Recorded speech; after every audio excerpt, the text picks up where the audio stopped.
communicating with something that doesn't speak English, that doesn't speak any other language, so you have to learn their language. Over time, you get better at judging what kind of horse you're going to be on. You have the chance to see someone else ride it before you, see how their ride affects that horse. You watch for how they cue the horse with their legs, how they cue the horse with their hands, how they're sitting, and how the horse is reacting to the way they ride.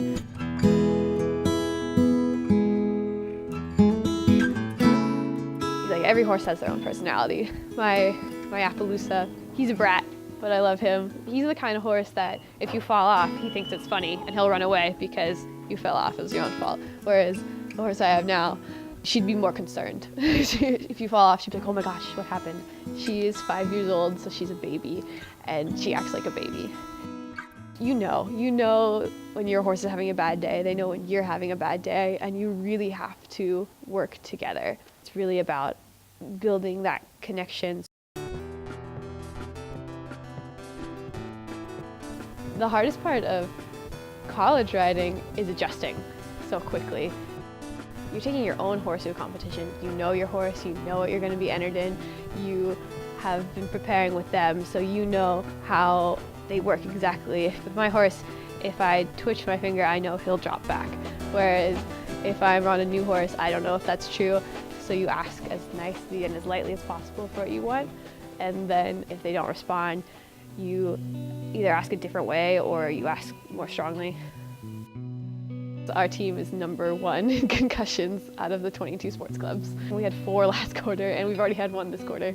It's usually when they're jumping and they go to jump and either they don't see the correct distance so the horse stops and they just fall off onto their heads, or the horse goes anyway and they get popped up into the air and then fall off.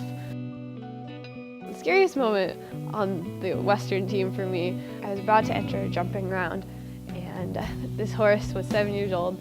He was an off-the-track racehorse.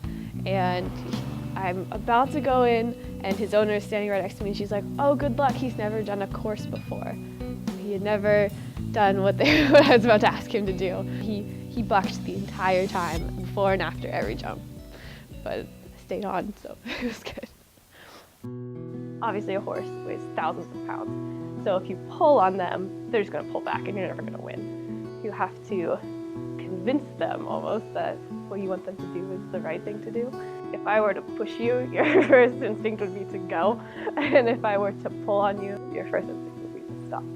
You know, when you look at a rider, it doesn't look like they're doing anything. They're very subtle cues that as you ride more, you learn. From 10 years old on, I rode nearly every day. And one day we were going to a lesson, and it was our last lesson before a big show. We were late because of school. We didn't hook up the trailer to the truck ourselves, and we didn't check the trailer connection before we put our horses in it. And we went off a speed bump, it hit it, and it popped the trailer off of the truck.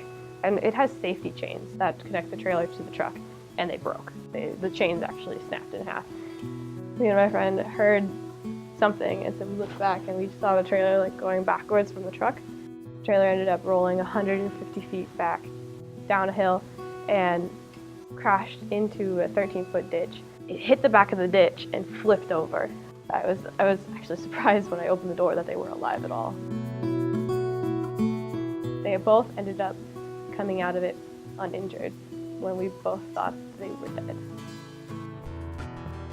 I took my horse after his really bad trailer accident to a competition. He got cleared by the vet, and the jump was almost as tall as him.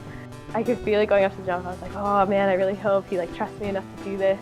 Getting to the base of it, he was just like, I got this. And I was like, oh, it was the perfect moment of him knowing what I wanted him to do and me being able to tell him what to do. I'm more like a friend than anything, because a working relationship, it's a team, and they're an athlete. But then there's also people that just enjoy horses. I mean, I will never stop riding horses.